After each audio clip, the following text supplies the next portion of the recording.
With the reboot of RoboCop hitting theaters this week, the part man, part robot is taking a bite out of crime. But how close are we to having real-life RoboCops? Here to help us answer this is tech editor Nicole Nguyen and special guest tech expert Veronica Belmont.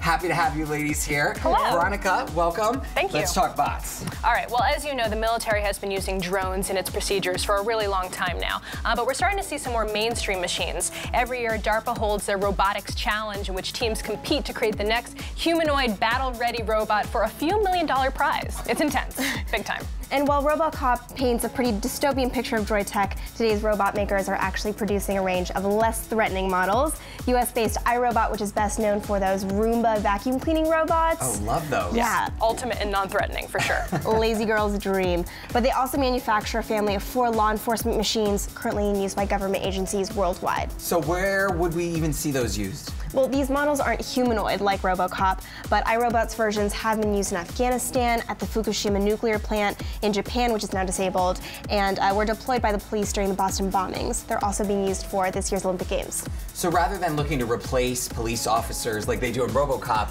it looks like they're trying to just assist law enforcement. Yes, that's correct. There are some instances where a robot could actually potentially totally replace a police officer. Like, for example, if there's a search and rescue operation going on or some kind of chase scene where they want to send up a pilot in a helicopter. Instead, they can just send up a drone. In a case like that, it actually makes sense. And I hear there's an R2-D2 look-alike coming out of California. Is this true? Yes, there's a California-based company called Nightscope, and they just unveiled a brand new prototype called the K5 Beta. Now, the K5, which actually does look a lot like R2-D2, actually, is said to have onboard sensors that can see, hear, touch, and smell. It then combines all of these observations with public data of its surroundings, and then uses that info to predict if, when, and where a crime can actually take place. So it's not unlikely that we'll see security robots rolling down the streets sometime soon. But it's much closer than you think. Yeah, and as far as crime having a new enemy, I think we're still a few decades away from that. All right, we look forward to that.